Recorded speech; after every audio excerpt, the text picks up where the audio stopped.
Es este.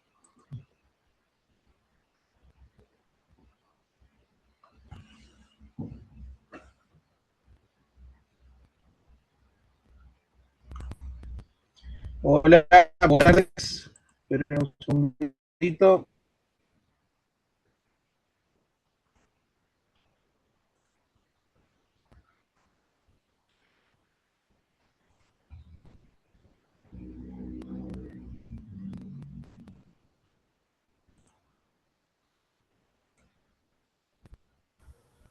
Buenas tardes, profesor. Buenas tardes, compañero. Buenas tardes. Un segundito, a ver si.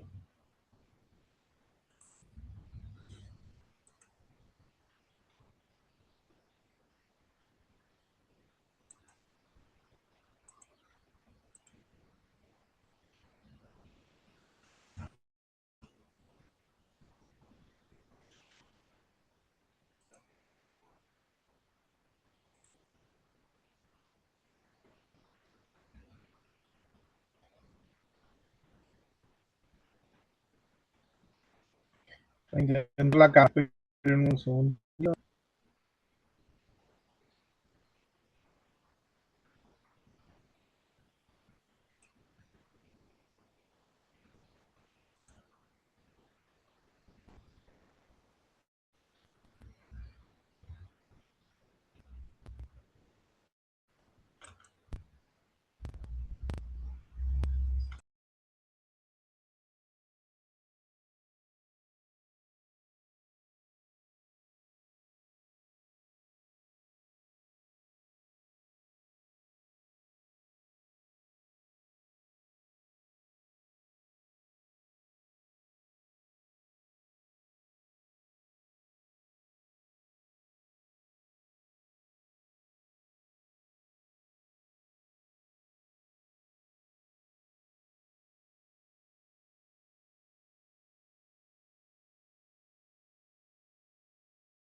Bueno, ahora se ve, ¿no?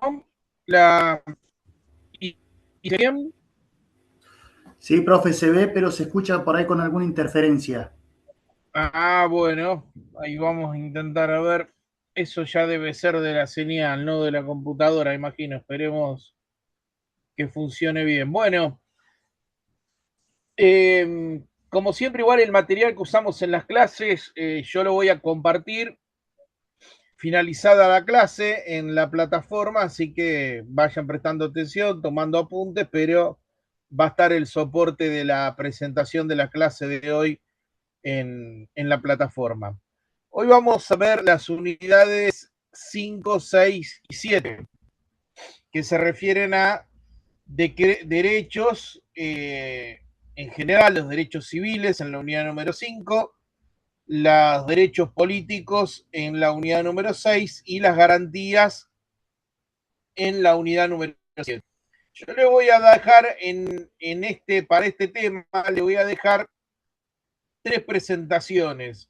Esperemos llegar a tiempo a ver lo máximo posible, pero me interesaría específicamente ver la presentación número 1, que está referida a la introducción a este tema, y me interesaría que veamos la unidad número 6, la presentación de la unidad número 6, que está referida a los derechos políticos. Vamos a ver a qué llegamos a ver en este encuentro. Voy a compartir pantalla para ver la presentación.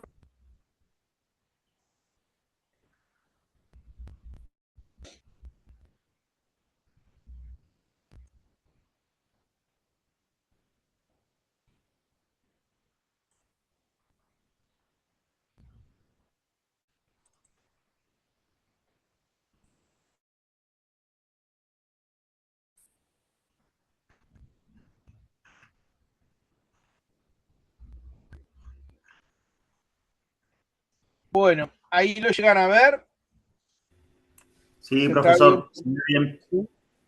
Bueno, primero vamos a hacer una introducción a este tema, que es en materia de declaraciones, derechos y garantías. Como verán, son varios conceptos que hay que precisar en primer lugar, que es el de declaración, el de derechos, el de deberes, el de derechos de tercera generación, los derechos políticos y las garantías. Lo primero que tenemos que tener presente es que este tema que vamos a abordar en estas 3 unidades es el que se encuentra en la parte dogmática de las constituciones. En la Constitución Nacional, cuando estudiaron Constitucional, lo van a ver más claro, porque la Constitución Nacional está dividida efectivamente en 2 partes. Comienza con un preámbulo, pero después tiene 2 partes bien diferenciadas, que una es la parte dogmática, referida a declaraciones, derechos y garantías, que está dividido, recuerden, en 2 capítulos.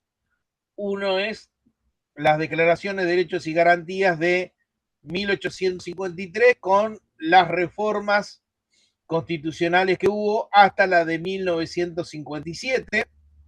Y después tiene otra parte que está referida a nuevas declaraciones de derechos y garantías incorporadas en la reforma constitucional de 1994. Y después tenemos la segunda parte, que es la parte orgánica, que es la que organiza también el gobierno, que se divide en 2, el gobierno federal y el gobierno de las provincias. El gobierno federal, a su vez, refiriéndose al poder legislativo, al poder ejecutivo, al poder judicial y, por último, al ministerio público. Y después la última parte, referido al gobierno de las provincias. Es decir, en la Constitución Nacional tenemos bien en claro de que hay una parte dogmática referida a declaraciones, derechos y garantías, y una parte orgánica referida a la organización del gobierno, tanto nacional como provincial.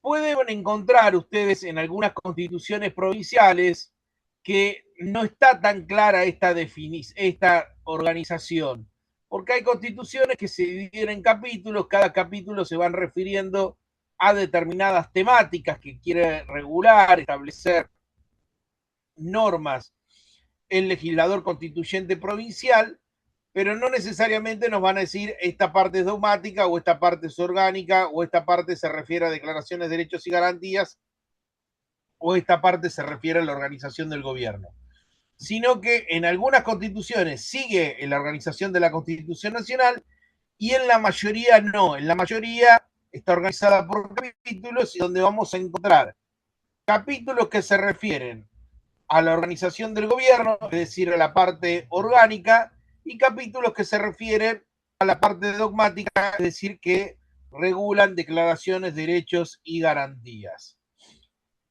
Lo primero que vamos a hacer es los conceptos de a qué nos referimos cuando hablamos de declaración, a qué nos referimos cuando hablamos de derecho y a qué nos referimos cuando hablamos de garantía. En primer lugar, declaraciones son afirmaciones o posturas expresas que toma el Estado en relación a cuestiones políticas fundamentales. Es decir, son posiciones que adopta un Estado. El típico ejemplo es la posición que adopta el Estado en materia religiosa, que lo vamos a ver en la segunda parte de esta presentación. Después tenemos el concepto de derechos. Yo le agregué acá subjetivos. Ustedes tal vez recordarán cuando estudiaron que cuando se definía el derecho, se hablaba de derechos desde el punto de vista objetivo y de derechos desde el punto de vista subjetivo. El derecho desde el punto de vista objetivo era el derecho como un conjunto de normas y el derecho desde el punto de vista subjetivo son las facultades o prerrogativas que se le reconocen a los habitantes del Estado en general. Fíjense que acá cuando habla de derechos, en realidad, y pongo que se refiere a los habitantes en general, en realidad estamos refiriéndonos más bien a los derechos civiles, porque los derechos políticos vamos a ver que no se le reconocen en general a los habitantes en general, sino que generalmente se reconocen a los ciudadanos. Por eso a continuación establezco el concepto de derechos políticos, que son las facultades o prerrogativas de participar activamente o pasivamente en el gobierno, eligiendo o siendo elegido para ocupar un cargo público, que se reconoce solo a los ciudadanos, que los ciudadanos son los integrantes de la comunidad, de una comunidad política determinada. Entonces, en primer lugar, tengamos en cuenta el concepto de declaración, el concepto de derecho, que son facultades o prerrogativas, y ahora vamos a ver por último, son los temas de unidad, el concepto de garantías, que son instrumentos o mecanismos que se utilizan para amparar o proteger a los derechos subjetivos, es decir, algún sistema que se establece para amparar o proteger determinados derechos, facultades o prerrogativas que un texto constitucional reconoce. Esta es la primera parte en cuanto a precisar algunos conceptos. Afigura acá el derecho de los derechos de tercera generación, facultades o prerrogativas de reciente reconocimiento, siendo sus titulares los individuos o un conjunto de individuos. Pero acá fíjense que yo les hago una clasificación de los derechos. Los derechos civiles, los derechos políticos, los derechos económicos y sociales y los derechos de tercera generación. A partir de acá empezamos a ver ya la temática propia de nuestra materia para poder un poco ver qué tiene el derecho público provincial para decir en relación a este tema. Lo presento a través de una serie de interrogantes. ¿Cuáles son las atribuciones de las provincias en materias de derechos? Las provincias pueden considerar, pueden decidir que tienen un núcleo no negociable de principios, valores o creencias que no vulnera lo establecido en la Constitución Nacional. Es decir, que una comunidad, un pueblo determinado de una provincia, tiene un núcleo de creencias, valores o principios fundamentales que son particulares de esa comunidad y que no contradicen lo establecido por toda la nación. Esto se desarrolla generalmente en las constituciones escritas, en los preámbulos y en las constituciones en su parte dogmática. Es decir, que podemos encontrar comunidades, pueblos, que sin ser nación, recuerden el concepto de nación, nación es un conjunto de personas que tienen una serie de características en común y que comparten un destino común, por lo tanto reconocemos una sola nación, que es la nación argentina, pero el pueblo o la comunidad de cada provincia puede tener un conjunto o un núcleo de principios, valores o creencias más de todo el resto de la nación, que son particulares, que son específicos de ese pueblo, de esa provincia, pero que no contradicen lo que establece la Constitución Nacional como nación. Acá vamos a ver un ejemplo que es la Constitución de Estados Unidos de 1789. La Constitución de Estados Unidos de 1789 no contó con una parte dogmática, es decir, se limitaba a organizar el gobierno federal. La Constitución de cada Estado miembro sí contaba con una parte dogmática, es decir, con una parte referida a declaraciones, derechos y garantías. ¿Por qué era esto? Y bueno, porque la situación de la esclavitud, la situación de muchos estados de la esclavitud era diferente de un estado a otro estado. Había estados que no compartían la existencia de esta institución y había otros estados que la tenían muy arraigada a esta institución de la esclavitud, generalmente por motivos también económicos. Superada la cuestión de la esclavitud que llevó a la guerra entre el norte y entre el sur, además de otras cuestiones, por la abolición de la esclavitud, recién ahí se incorporó en la Constitución de Estados Unidos una parte dogmática a través de lo que fueron las enmiendas constitucionales. Fíjense que en nuestro caso, en nuestra historia constitucional, fue al revés.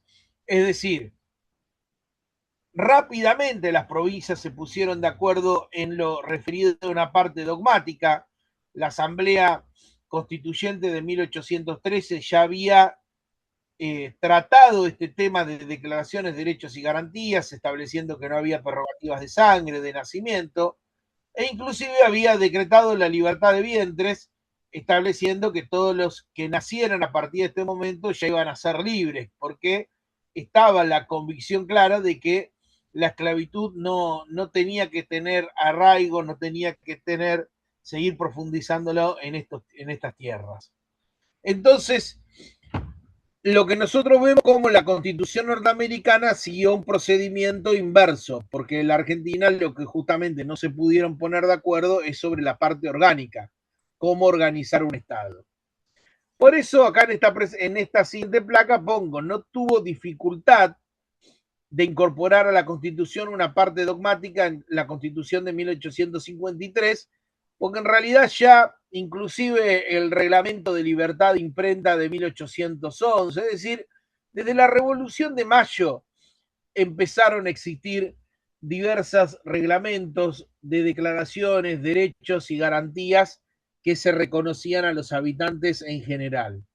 Por eso esta parte de la Constitución de 1853 fue más sencilla la aprobación. Lo que hubo más dificultades, tanto entre unitarios y federales, fue sobre la organización del gobierno.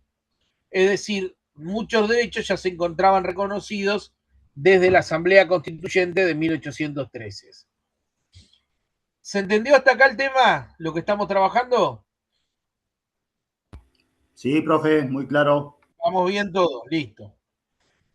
Límites de las provincias en la materia. Las limitaciones derivan de los artículos 5 y 123. Estos artículos se refieren a cómo se tienen que constituir las provincias. Acá estamos hablando de que cuando dictan una constitución, es decir, cómo se tienen que organizar, cómo se tienen que constituir, estos artículos, el artículo 5 y el artículo 123, les establecen una serie de parámetros, de límites, que las constituciones tienen que observar, las constituciones provinciales o los pueblos de cada provincia, cuando dictan su constitución, tienen que observar para no vulnerar el orden federal.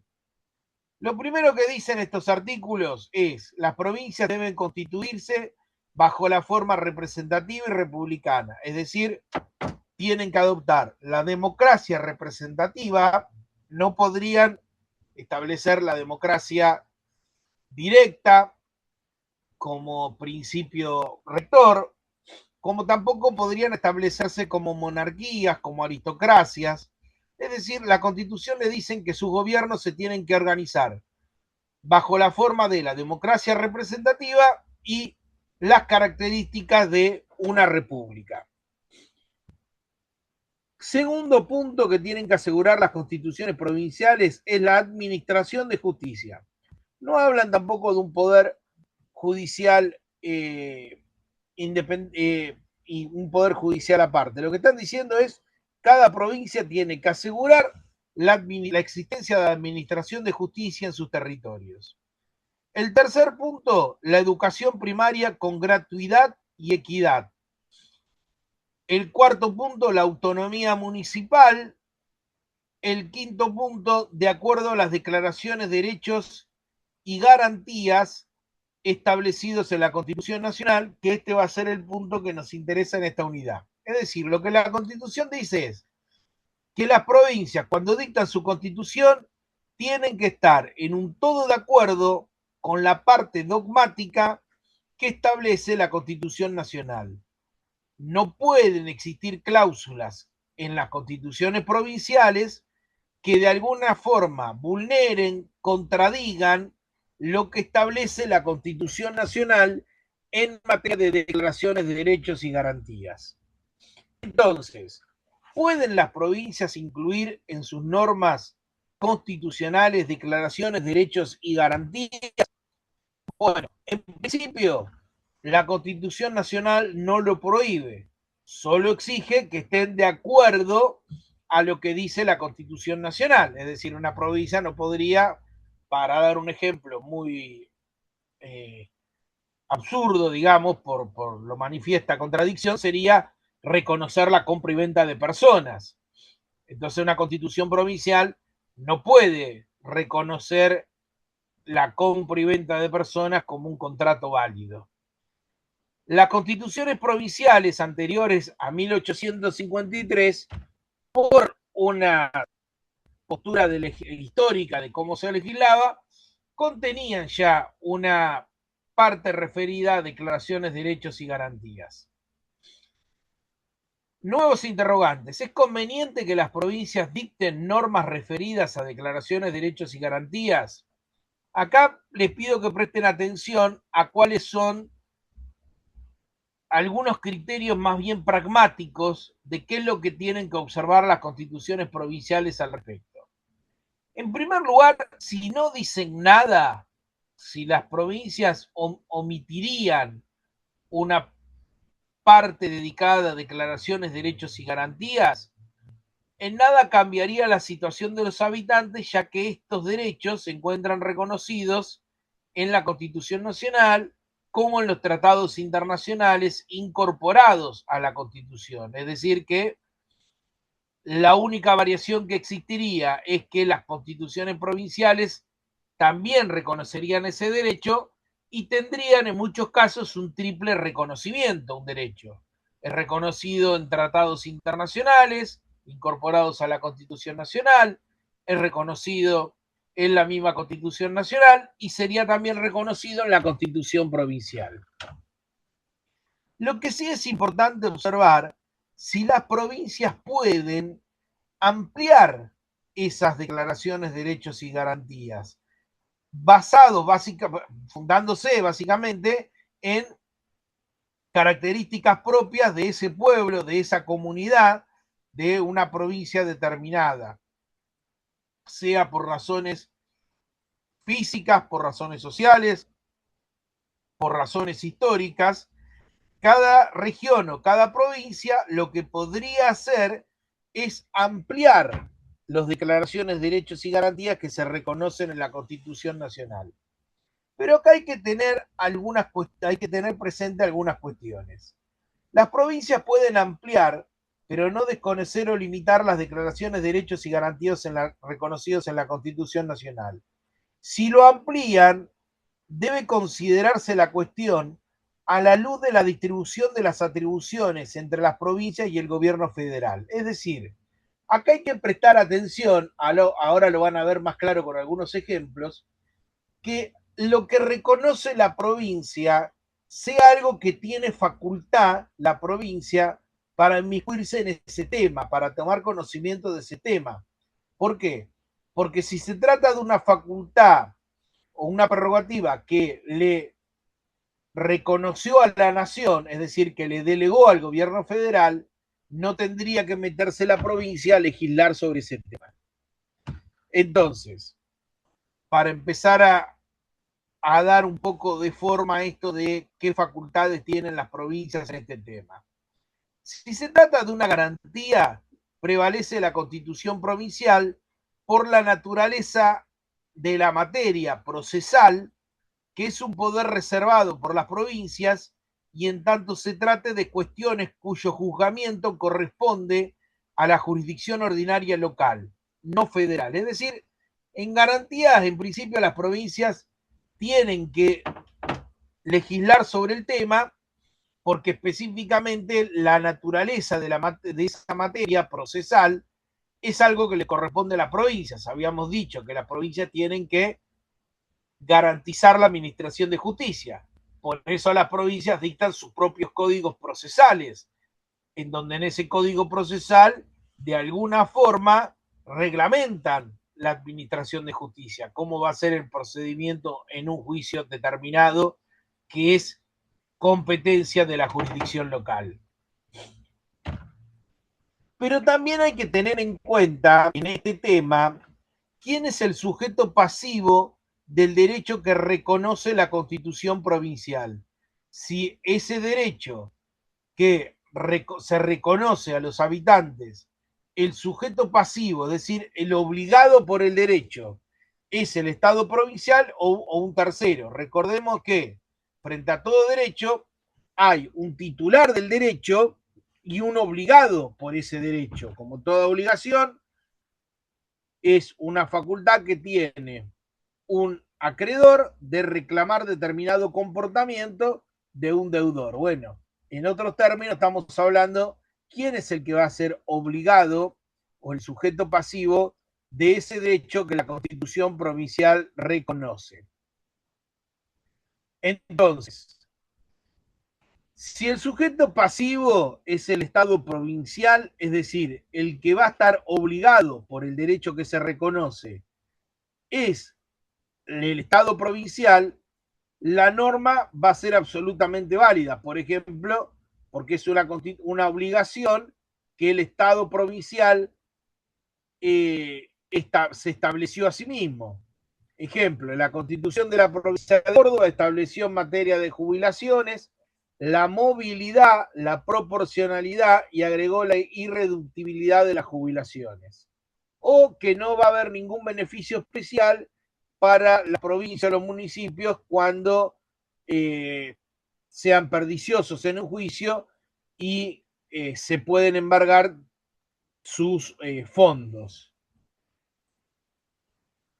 Otros casos, el artículo 16 de la Constitución de la provincia de Salta o el artículo 62 de la Constitución de la provincia de Córdoba, al decretar la libertad de enseñanza, le agrega el derecho de los padres de elegir el tipo de educación para sus hijos. Así, si el sujeto pasivo es un tercero, es decir, no es el Estado provincial ni un municipio, hay que considerar que está estableciendo una carga a un tercero y si la provincia tiene o no atribuciones para hacerlo, es decir, para generar una obligación a un tercero, porque solamente serían válidos si se trata de una facultad o atribución que la provincia se ha reservado o no ha delegado el gobierno federal. Porque si se trata de algo, de una materia que el gobierno provincial, la provincia le ha delegado o no se ha reservado al gobierno, ha delegado al gobierno federal, no puede darse esa obligación hacia un tercero.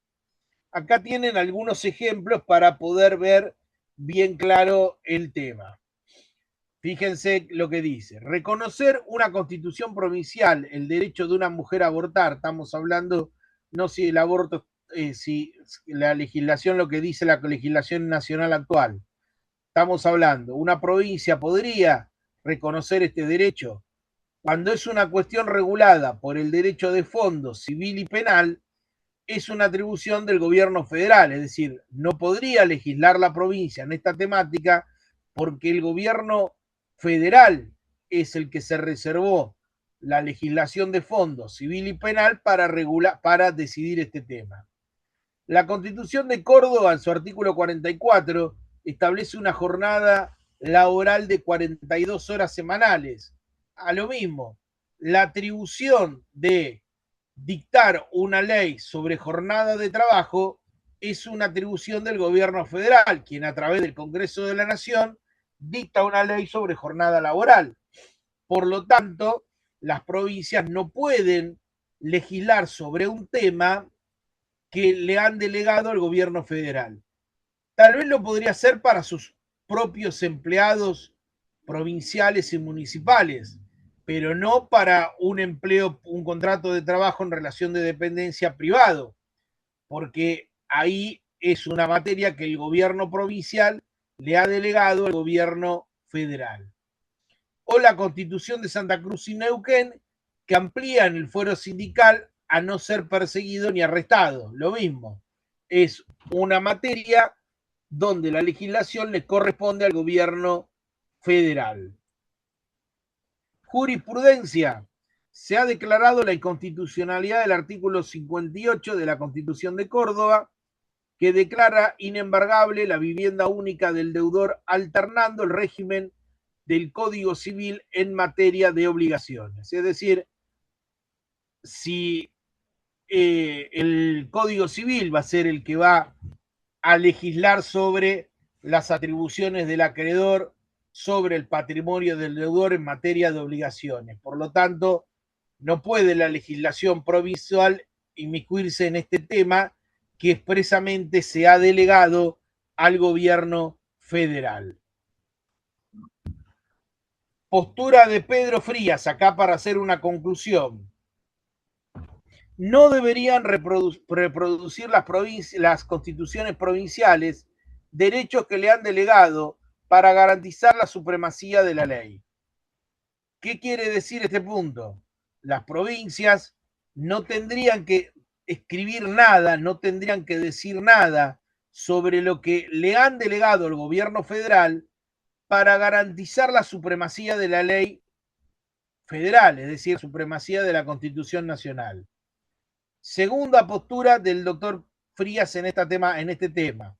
Si extenderse en el desarrollo de las declaraciones y derechos que se han reservado, como puede ser educación, salud, medio ambiente, desarrollo, seguridad social, como son temas propios de las provincias, sí en esos temas se podrían desarrollar. Muchas constituciones en la materia parecen grandes catálogos de ilusiones. ¿Por qué? Porque establecen toda una serie de derechos hacia sus habitantes de difícil o imposible cumplimiento. Mejián, un constitucionalista, Miguel Ángel Mejián, ya en su libro hablaba sobre que muchas constituciones parecen tratados de ilusiones en el sentido de que existe una realidad entre la constitución formal y la constitución material, lo que realmente ocurre. Ejemplo, el artículo 20 de la Constitución de San Juan impone al Estado el deber de asegurar la progresiva y acelerada eliminación de los problemas sociales, económicos, políticos y culturales que afecten a las personas. La Constitución de Chaco asegura a sus habitantes un estado completo de bienestar físico, mental y social. Es decir, establecer como derechos cuestiones que son de imposible o de difícil cumplimiento, sobre todo teniendo en cuenta los precarios recursos con los que cuentan las provincias. Acá recordemos que el régimen de coparticipación federal de impuestos limita las posibilidades impositivas de las provincias, donde básicamente el que recauda los impuestos es la nación y después reparte entre las provincias. Por lo tanto, las provincias tendrían que ser de alguna forma serias, sobrias en observar qué es lo que efectivamente van a poder garantizar y qué es lo que efectivamente no tienen posibilidad de garantizar. Por eso Alberti decía, las constituciones son decretos de los congresos y los congresos de los hombres no tienen la facultad de aquel que dijo hágase la luz y la luz fue, no son dioses. No hay congreso humano que pueda racionalmente esperar resultados de decretos que se dicten. Desde que la sanción de la ley quedan abolidos el desierto, el atraso del pueblo y la pobreza de un país. Entonces, no es imprescindible que las constituciones provinciales incluyan un capítulo de declaraciones, derechos y garantías. Si deciden hacerlo, lo deben hacer en el ámbito de las facultades que se han reservado o que son concurrentes para no invadir, digamos, facultades que le han delegado el gobierno federal. Y además deberían ser prudentes y sobrias para no caer en la demagogia de promesas de imposible cumplimiento. Dejo de... Quiero saber si se entendió la primera parte. Sí, profesor, muy claro. En este caso, disculpe, ¿me Sí, escucha, profesor? sí, sí, escucho. Ah, perfecto. Me quedó algo ahí dando vueltas. Recién en la última parte usted daba un ejemplo de que se declaró inconstitucional un artículo de la Constitución de la provincia de Córdoba. Bien. Sí, Evidentemente, la declaración de inconstitucionalidad tiene que ser a través de una sentencia. Y en este caso yo, por eso quiero aclarar, porque yo lo que tengo es como que la inconstitucionalidad es exclusivamente para ese caso puntual. Ahora, sí. este artículo, una sentencia judicial, lo declara inconstitucional, ¿tiene en este caso la provincia la obligación de suprimir ese artículo que fue declarado constitucional de su propia constitución? No, porque puede ser que en otro caso otro juez no lo decida. Hay países que tienen tribunales constitucionales donde tiene, digamos, ese efecto que vos estás diciendo en primer lugar, una declaración inconstitucional. Francia, si no me equivoco, tiene un tribunal que observa la constitucionalidad de las leyes para tener un efecto frente a todos, una declaración de inconstitucional. Ahora, las declaraciones de inconstitucionalidad de nuestro sistema valen para ese caso en concreto. Más allá de la cuestión procesal y la vigencia, lo que yo quiero que observen en ese caso es que el que establece los derechos que tiene un acreedor y un deudor en una obligación están en el Código Civil y que dictar un Código Civil es una facultad que las provincias han delegado al Congreso Federal, al gobierno federal. Entonces, cuando ustedes estudian obligaciones, estudian cuáles son los derechos de acreedor y las obligaciones del acreedor y cuáles son las obligaciones y los derechos del deudor. Entonces, una legislación no podría meter una legislación provincial, no podría ahí meter una cuña y decir, pero la casa del deudor no la tocan si tiene una deuda. ¿Se entiende lo que estoy diciendo?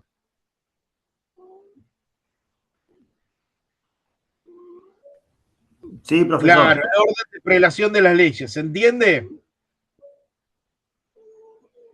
Lo mismo ocurriría si quisiera una constitución provincial tipificar un delito. Establecer que algo sea un delito. Bueno, no puede, porque el Código Penal lo dicta el gobierno federal. No pueden decidir qué es delito y qué no es delito. Entonces, por supuesto, puede caer simpático que una constitución provincial diga la casa del deudor no va a poder ser afectada en hipótesis de una deuda, porque si no me equivoco el caso era de un banco, de una ejecución de un banco. Pero la realidad es que no tiene la provincia la facultad como para decidir cuáles son las facultades del acreedor y las obligaciones del deudor en materia de una deuda impaga. ¿Se ve claro básicamente la postura en este tema? Sí, profesor, todo muy claro, gracias. Perfecto. Bueno. Vamos a pasar a dos partes más. Como les dije, tienen tres presentaciones. Hay una segunda presentación que se refiere a declaraciones, derechos y garantías civiles, económicas y sociales y de tercera generación, y una tercera presentación que está referida a los derechos políticos, que es el que está en que es la unidad número 6 del programa. Acá ustedes tienen que tener en cuenta lo siguiente. Que lo interesante acá que estudien es qué establecen las constituciones de sus provincias al respecto en estos temas. Entonces, se hace un análisis de derechos civiles en particular. Pero lo que ustedes tienen que observar es, bueno, este es el derecho, porque yo arranco definiendo un poco el derecho y después voy diciendo qué es lo que dice la Constitución Nacional y en mi caso qué es lo que dice la Constitución de la provincia de Buenos Aires. Bueno, qué es lo interesante del trabajo para que ustedes estudien y se formen. Bueno, ¿qué dice la Constitución de la provincia en donde ustedes residen al respecto? Va a ser más importante todavía la parte de los derechos políticos. Voy a ir a compartir pantalla ahora.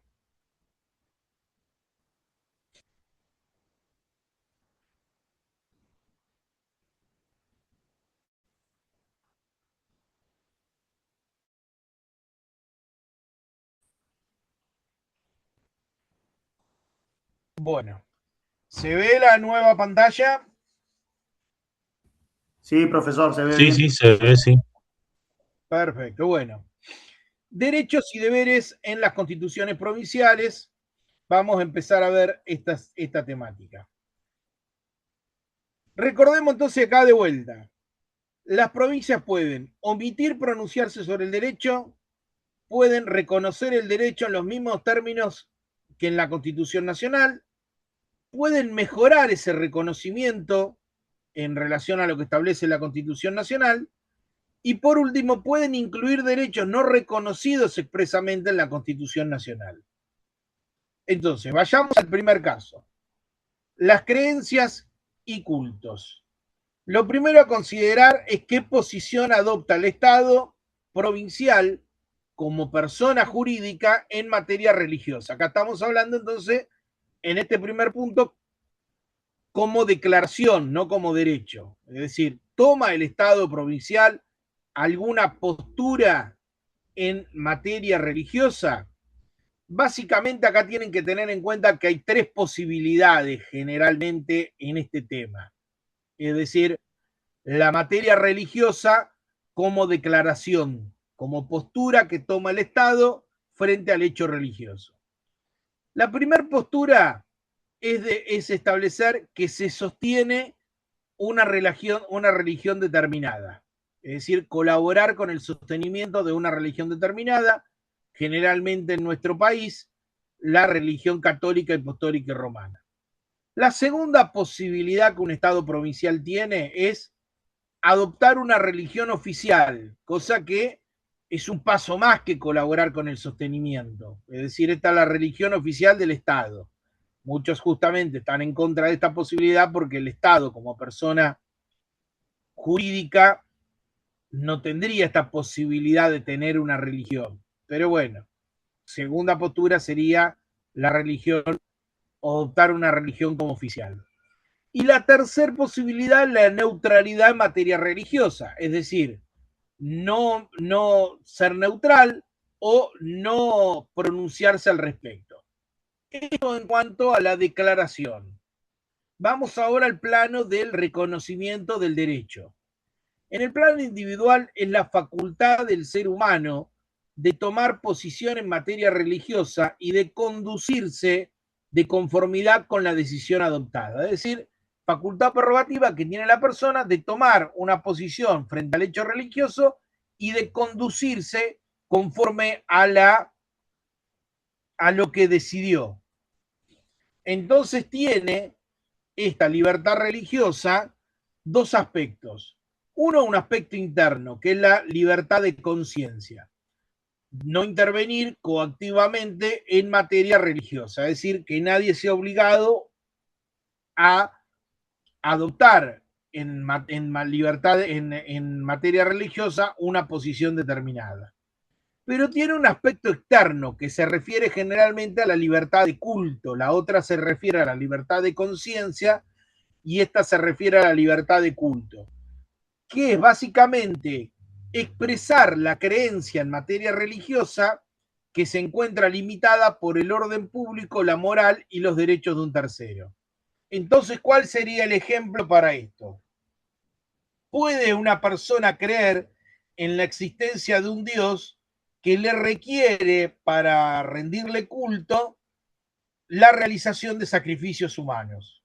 Bueno, la persona puede creerlo, pero no va a tener la libertad de culto para llevar a cabo esa práctica, porque está afectando el orden público, la moral pública y los derechos de terceros.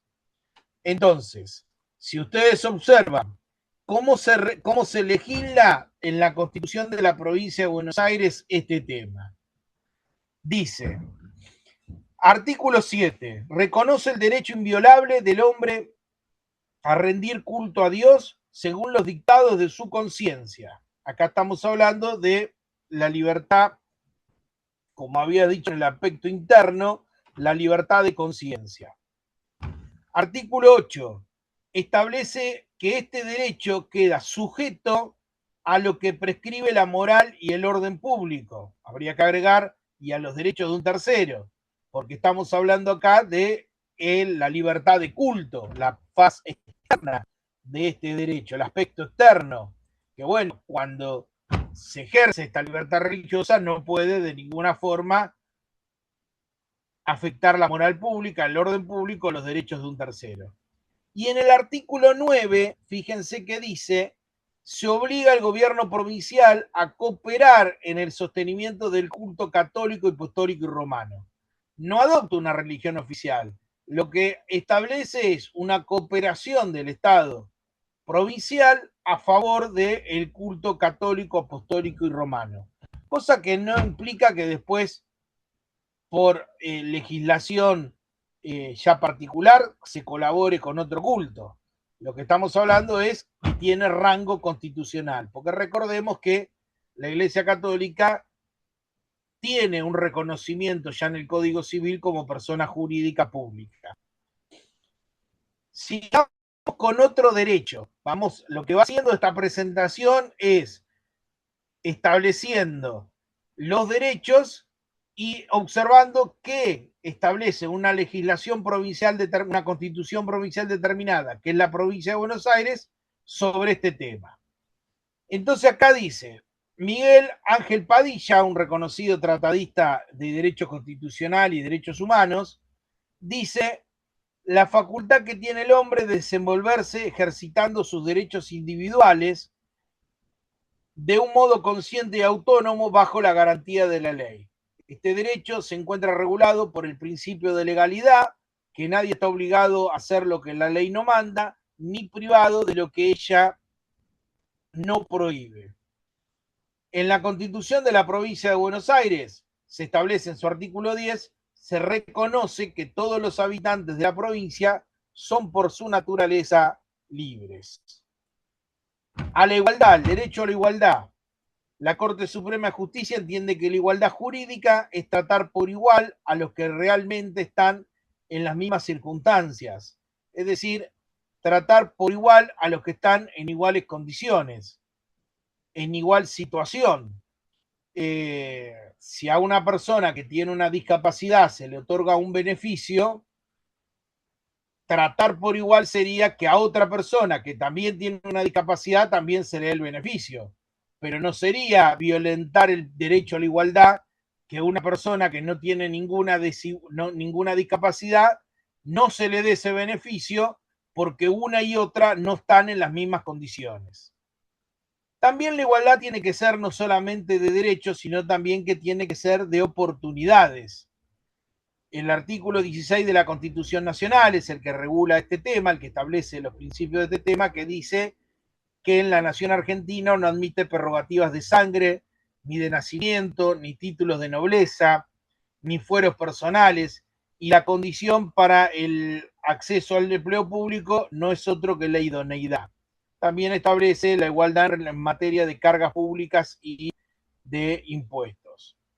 La provincia de Buenos Aires establece en el artículo 11 la igualdad de todos ante la ley, en el goce de los derechos y garantías sin distinción de discriminaciones ni privilegios por razones de sexo, raza, nacionalidad, lengua, ideología, opinión, enfermedades de riesgo, características físicas o cualquier otra condición. Fíjense que la Constitución de la Provincia de Buenos Aires amplía, por una cuestión también de tiempo, de ser más moderna en algún sentido, más específico en materia de igualdad. Y reconoce en el artículo 11 el derecho a la igualdad de oportunidades. En esta presentación, entonces, ustedes van a tener cada uno de los derechos que en particular se van desarrollando, y también van a tener más adelante, esperen un segundito, a ver si podemos llegar, los deberes en las constituciones provinciales y el tema de las garantías.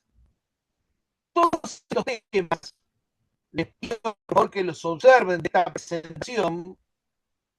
Voy a dejar de compartir pantalla. Desarrollar, en todo caso, en el próximo encuentro lo seguimos desarrollando si queda duda, porque de última lo que están haciendo es tratar en particular y en específico en lo que establecen las constituciones provinciales, lo que ustedes ya estudiaron oportunamente en derecho constitucional. Lo que sí quiero ir, porque a veces observo que acá hay un poco más de necesidad de formación, es al tema de los derechos políticos, para que ustedes puedan comenzar el estudio de este tema desde el derecho público provincial y municipal. Voy a compartir nuevamente pantalla.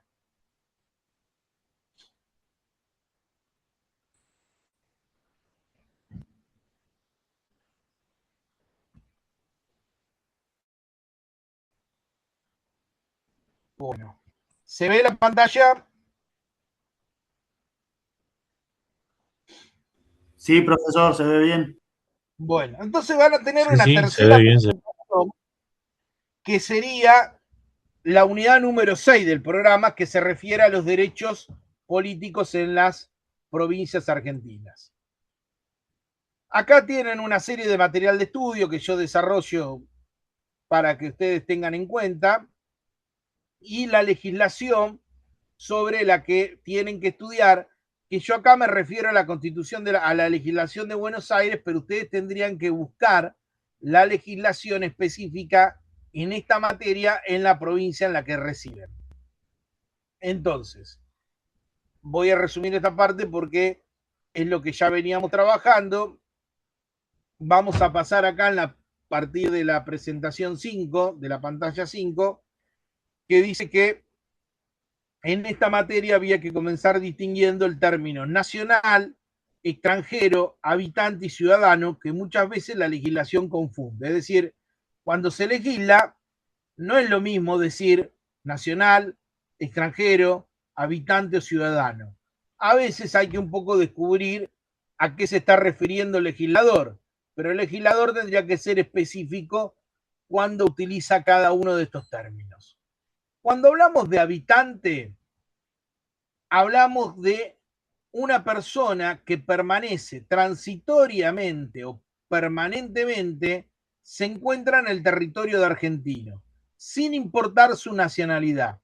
Y fundamentalmente acá hay que tener presente que es titular de determinados derechos civiles e inclusive de garantías. ¿Está claro? Un extranjero que se encuentra transitoriamente en el territorio argentino, estamos de acuerdo de que goza del derecho a la vida, por ejemplo.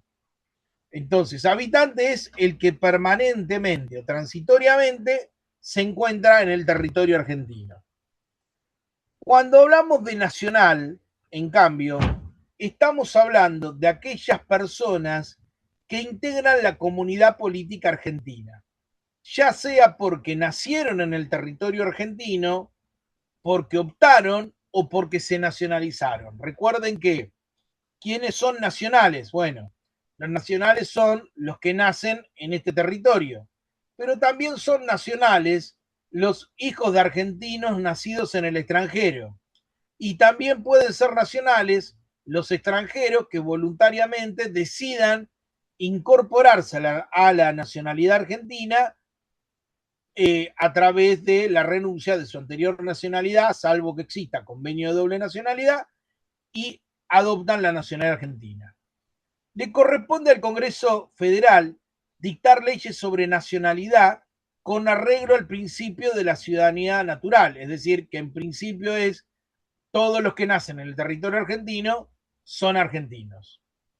Vale recordar al respecto que el artículo 20 de la Constitución Nacional se refirió exclusivamente a los extranjeros que voluntariamente quieran incorporarse a la nación argentina. La norma federal que regula este tema es la ley número 346, que tuvo diversas modificaciones, pero que es la ley de nacionalidad. Cuando hablamos, en cambio, de ciudadano, nos estamos refiriendo a sujetos titulares de derechos políticos, activos y pasivos, es decir, la facultad de elegir o la facultad de ser elegido para ocupar cargos públicos. Entonces, no todo habitante es nacional, pero no todo nacional es ciudadano. ¿Por qué? Porque un menor de 10 años puede ser nacional, pero no es ciudadano en el sentido técnico del término de que aún no puede elegir o no puede ser elegido para ocupar cargos públicos. ¿Se ve esta diferencia de términos? ¿Se entiende? Sí, profesor. Perfecto, listo. Entonces, tener en cuenta esta precisión terminológica. En relación a la ciudadanía, las provincias regulan sus derechos políticos, ya que determinan a través de sus normas quiénes pueden votar a sus autoridades y los requisitos para ser elegido a los diferentes cargos electivos, siempre en un todo de acuerdo a los principios que establece la Constitución Nacional en la materia.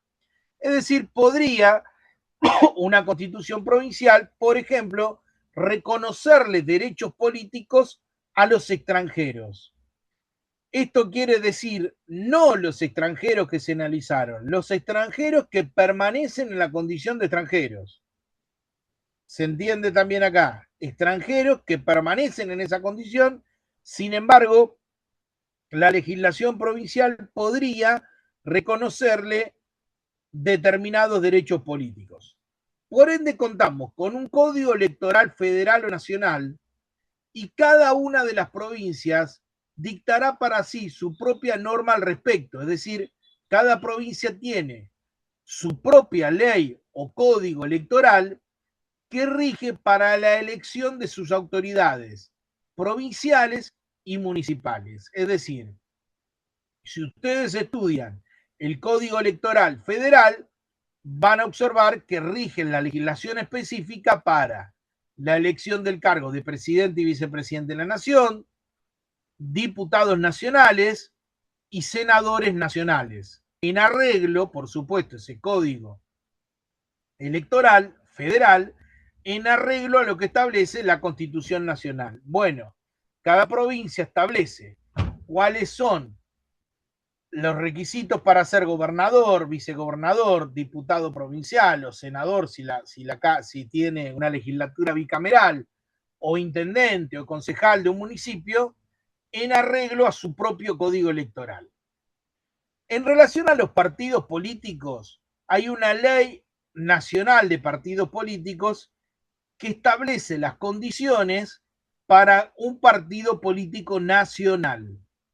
Y cada provincia dictará para sí una legislación a los fines de determinar el derecho al voto, un sistema electoral, sus autoridades selectivas, la norma regulatoria de sus partidos políticos, es decir, partidos políticos provinciales, siempre en un todo de acuerdo establecido en la Constitución Nacional. En la provincia de Buenos Aires, por ejemplo, contamos con una parte de la Constitución provincial que se refiere a este tema, el tema de el código electoral y los partidos políticos, y después se cuenta con una ley electoral, lo que podríamos llamarlo el código electoral de la provincia de Buenos Aires, y una ley provincial sobre los partidos políticos. Entonces, tenemos en claro que esta existencia de esta legislación. Hay una legislación federal que es para los cargos federales y hay una legislación provincial que dicta cada provincia para lo que son los cargos provinciales y municipales. Repasemos lo que es el sufragio. El sufragio es indelegable, es individual, es secreto, es obligatorio y es universal. Ver al respecto al artículo 37 de la Constitución Nacional. En el caso de la provincia de Buenos Aires, el artículo 59, ustedes revisen en la Constitución de sus provincias las características que tiene el sufragio. Va a estar de acuerdo a lo que dice la Constitución Nacional.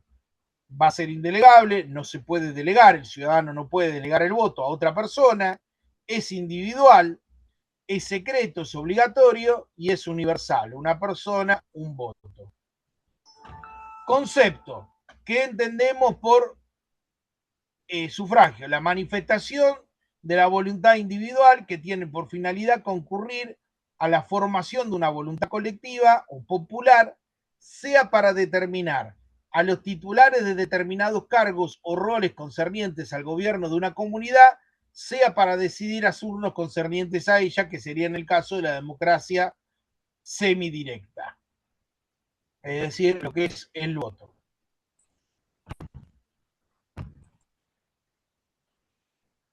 Un segundito.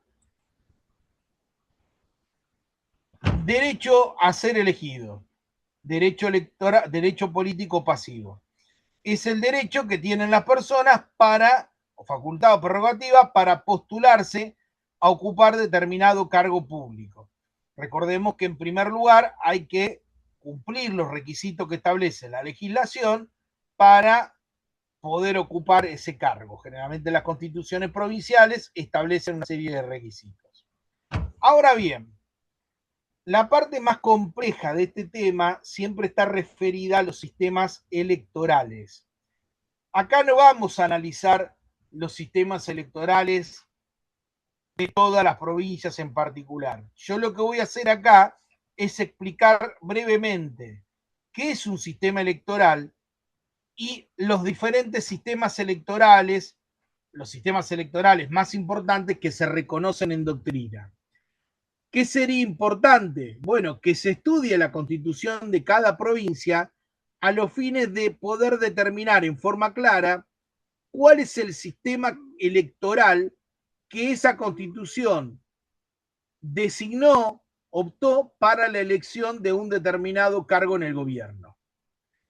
El sistema electoral es el mecanismo para transformar en asignación de cargos el resultado de unos comicios, es decir, cómo hacemos para que el resultado de una elección se transforme para que específicamente alguien ocupe un lugar en el gobierno.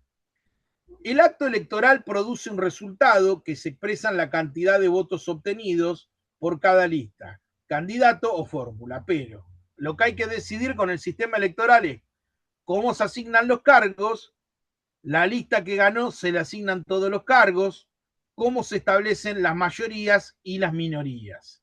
Entonces, el sistema electoral son las reglas que se establecen para responder a estas preguntas, que es lo que constituye el sistema electoral, tratando de asegurar el mayor respeto por la voluntad de la mayoría en la emisión del sufragio. Los sistemas electorales, dice la doctrina, tienen que tener una serie de principios. Primero, tienen que permitir la proximidad entre los candidatos y los electores. No se cumple esto cuando no se sabe a quién nos está votando. Tercero, tiene que reflejar de la manera más exacta posible la voluntad del conjunto de los ciudadanos, respetando las mayorías y las minorías. Es decir, que el que accede a un cargo en el gobierno lo hace porque se respetó a la mayoría, pero también dejando lugar en algunos casos a las minorías. También un sistema electoral tiene que permitir gobernar al que ganó la elección, aunque sea por un voto, tiene que haber posibilidad de que el que ganó la elección gobierne, porque si un sistema electoral siempre queda en que es imposible gobernar para el que gana una elección, aunque sea por un voto, también la democracia, digamos, se resiente. Y tengamos presente que ningún sistema electoral es neutro. Hace hincapié o preferencia en uno o alguno de estos principios.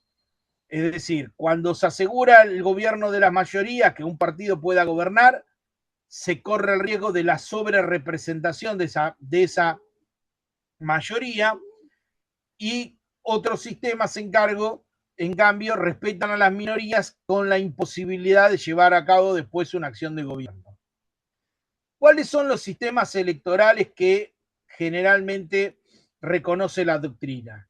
El sistema de lista completa, el sistema de lista incompleta, el sistema de circunscripción uninominal, el sistema proporcional, el sistema del voto acumulativo o ley de lemas, el sistema de balotaje o doble vuelta y el sistema de elección indirecta o de juntas electorales. Vamos a hacer un breve repaso de cada uno de estos sistemas.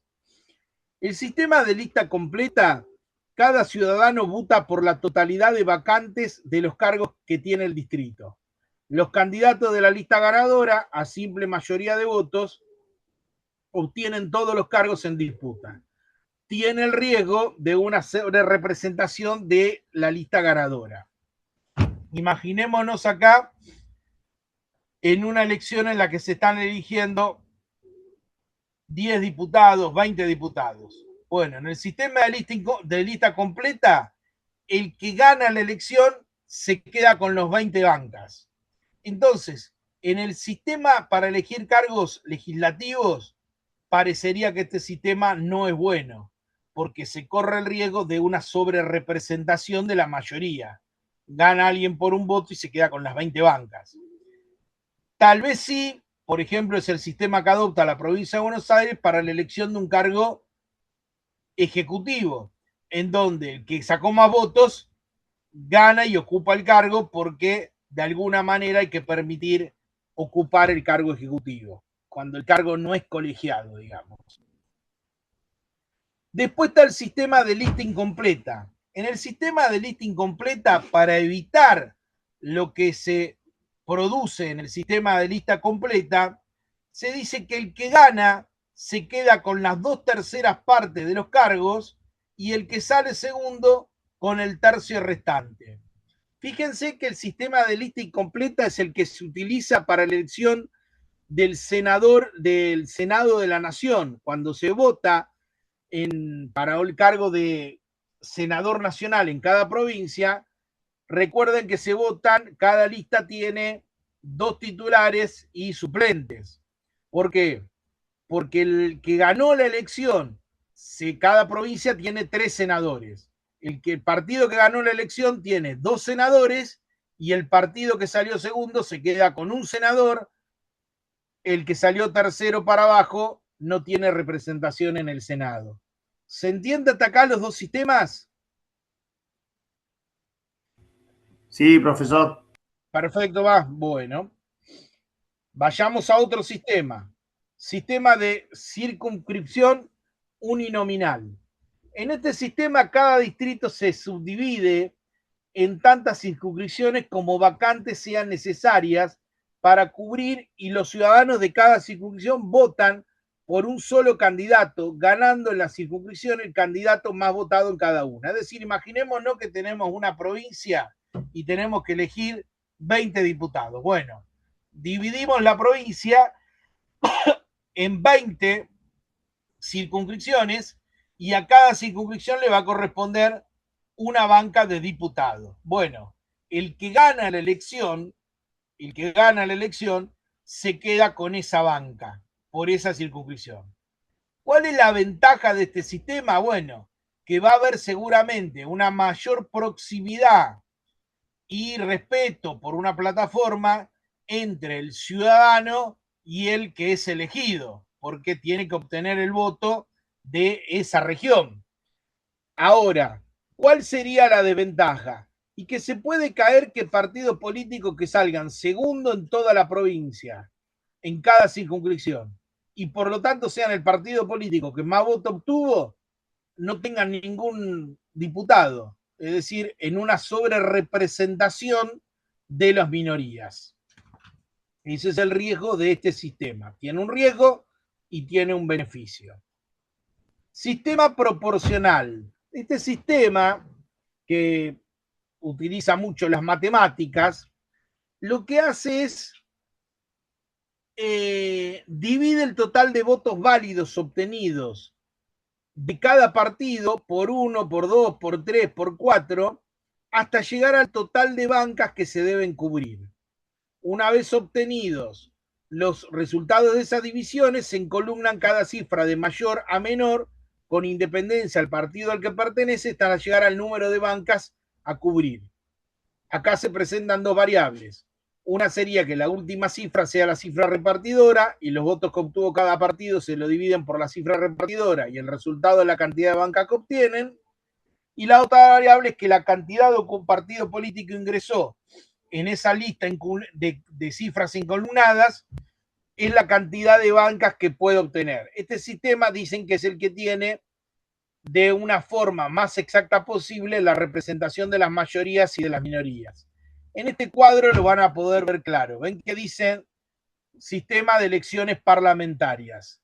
Para ser representativo y proporcional, dice, el partido A obtuvo 100 votos, el partido E obtuvo 60 votos y el partido I o L obtuvo 40 votos.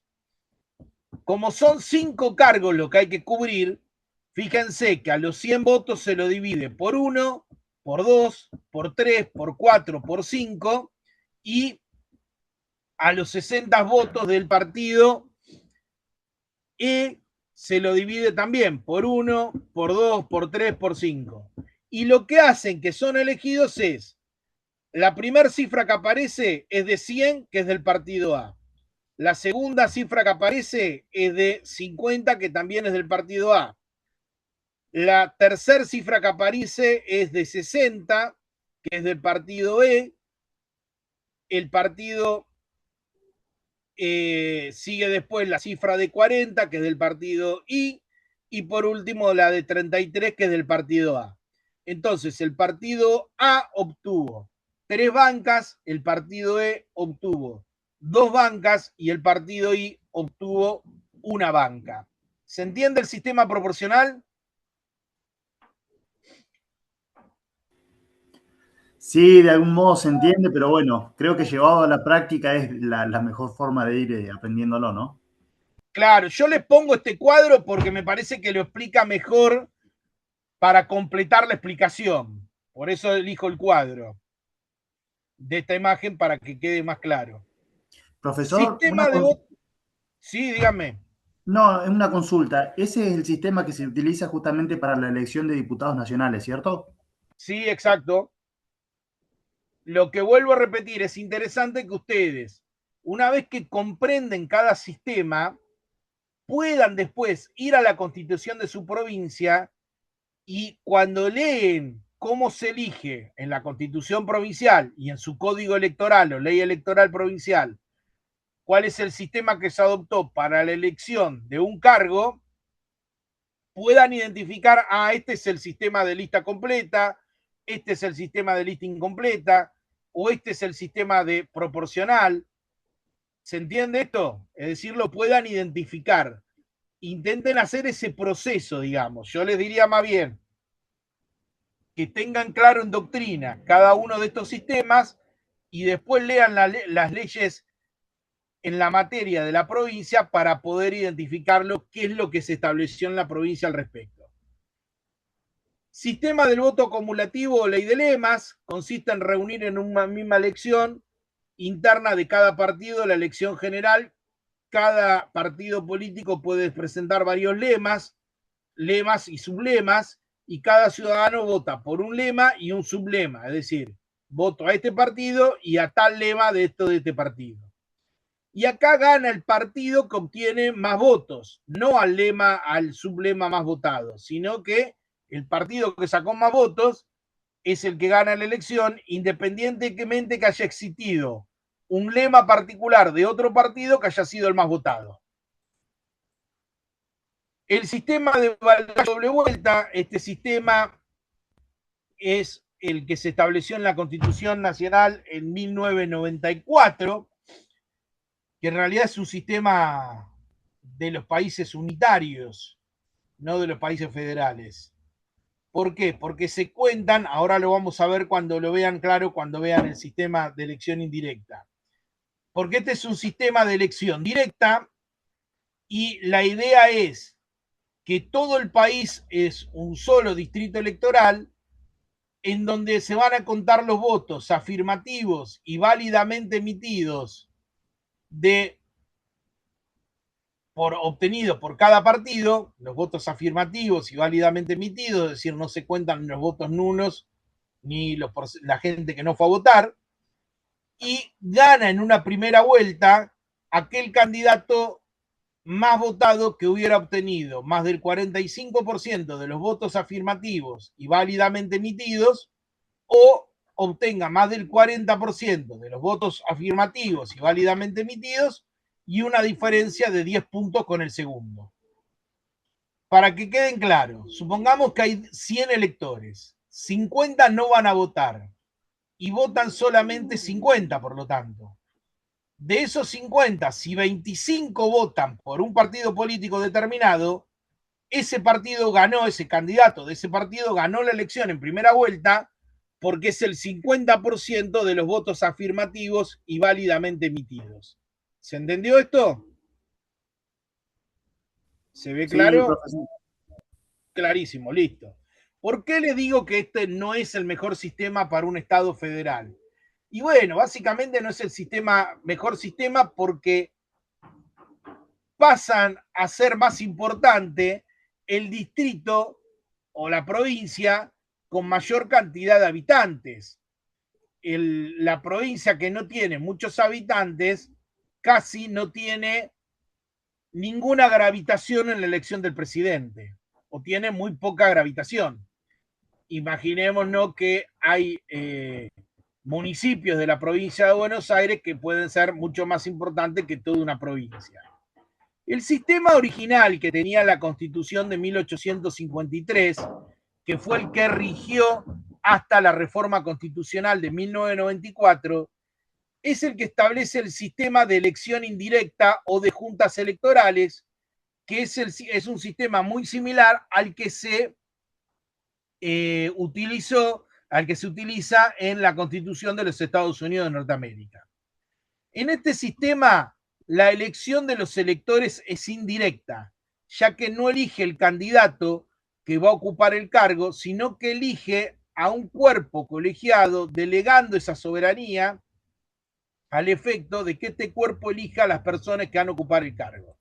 Acá en la imagen les puse lo que era la boleta de la elección de 1989, cuando Menem fue elegido presidente. Presten atención, la boleta en el primer cuerpo dice: candidato a presidente de la nación, Menem Duhalde; candidato a vicepresidente de la nación, bueno, Duhalde.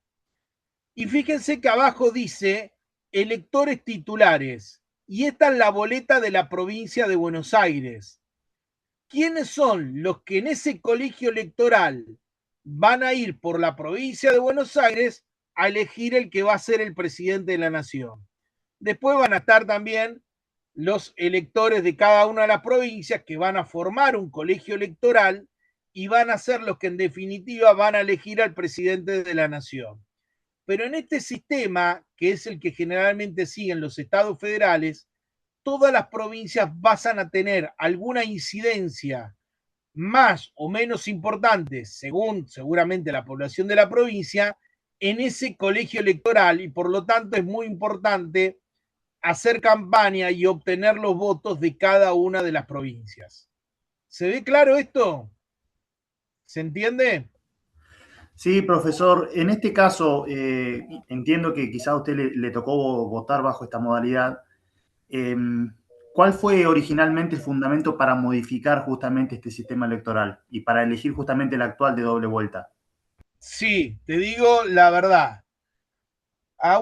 Cuando se empezó a discutir la reforma constitucional a principios de la década del 90, se hizo lo que llamó el famoso Pacto de Olivos, en donde en ese Pacto de Olivos lo que hicieron hacer era los dos líderes de los partidos políticos mayoritarios, que eran en ese momento Menem y Alfonsín, llegar a algún tipo de entendimiento de cómo se iba a reformar la Constitución y de alguna u otra forma la Constitución dice la opinión de la doctrina mayoritaria, por ejemplo, en Mejía, que terminó siendo el texto que le convenía a los dos partidos políticos mayoritarios. Entonces, por ejemplo, cuando se estableció el sistema de la elección del tercer senador, se le garantizó al radicalismo que si dos senadores iban por el partido que ganaba, que era el justicialismo, el tercero iba por el radicalismo. Y de alguna forma el motivo por el cual se reformó la Constitución en ese sentido es que las provincias más habitadas se aseguraron tener la mayor incidencia en la elección del presidente de la nación. Porque al contarse ya los votos afirmativos y válidamente emitidos y no un colegio electoral en donde todas las provincias tengan participación, terminó de alguna forma priorizando a las provincias más habitadas y el número que algunos partidos políticos estimaban que siempre van a sacar en una elección. Por supuesto que esto no siempre se da igual porque lo que uno se imagina después puede no ocurrir, pero lo que se imaginaron fue que básicamente el 40% de los votos vamos a sacar seguro, es decir, que o ganamos en primera vuelta o sacamos o vamos seguramente a un balotaje. Hay estados que generalmente establecen, cuando establecen el sistema del balotaje, el 50% de los votos.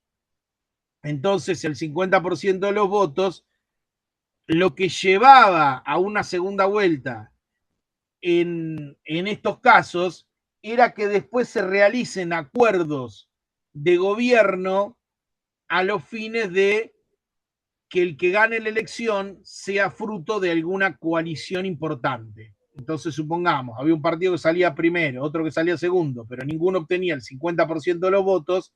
La idea de los que idearon este sistema era que, bueno, alguno de esos partidos acuerde con otros partidos políticos en donde el consenso con otros partidos políticos en un plan de gobierno o en una plataforma determinada lleve a que alcance el 50% y se lleve a un gobierno de coalición.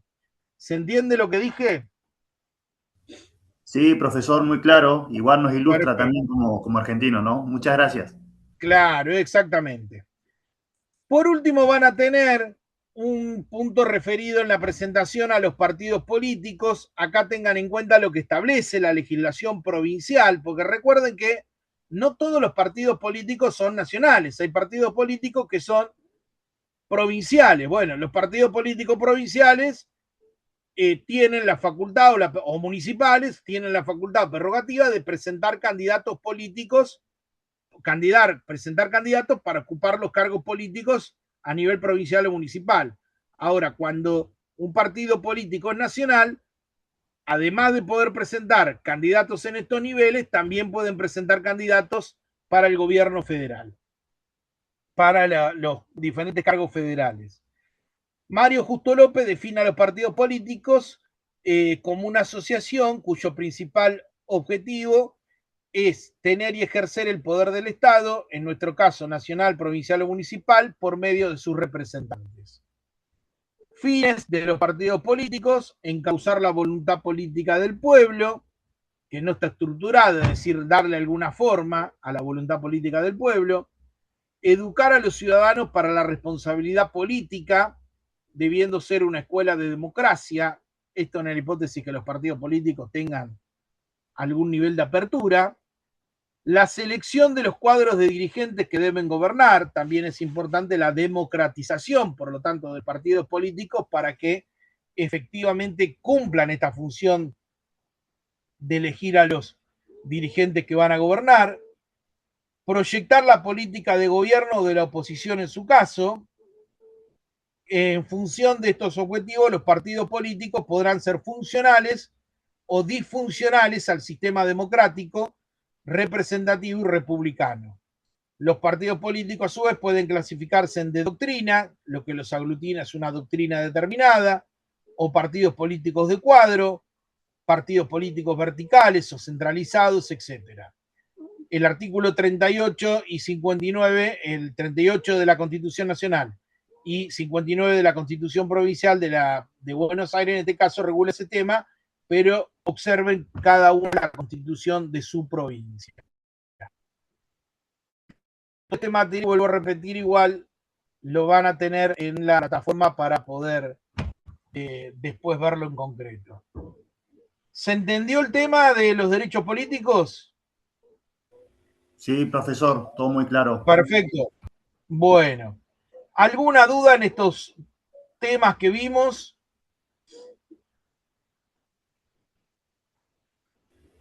No por Se mi hizo medio parte, largo, profesor. ninguna duda. Se hizo medio largo el encuentro, pero valía la pena porque había varios temas para trabajar. Nosotros el próximo encuentro lo tenemos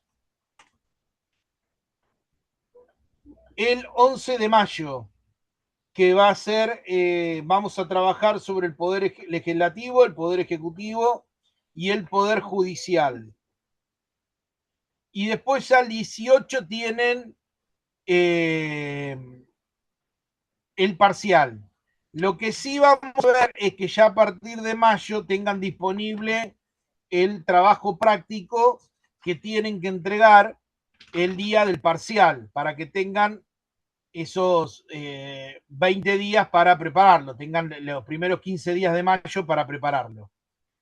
Generalmente va a estar vinculado a que puedan trabajar en concreto con las constituciones provinciales resolviendo algunas consignas en el trabajo práctico. ¿Alguna duda? ¿Algo que quede pendiente que no se haya entendido? No, profesor, no por mi parte respecto de lo que fue la clase de hoy y las unidades, sino por ahí preferiría que en el momento que termine la grabación, como no tiene que ver justamente con la clase, hacerle una consulta fuera de grabación si es posible. Sí, no hay ningún problema. El resto, ¿alguna duda? ¿Algo que quede por aclarar? Le vuelvo a repetir, igual todo el desarrollo va a estar, lo voy a publicar como para que el que perdió de algo tiene la posibilidad de revisarlo después en una lectura más concreta. Bueno, si no hay ninguna duda, termino la grabación para que el compañero me pueda hacer la consulta. Y en los que se van retirando, nos vemos el próximo encuentro, que es el 11 de mayo.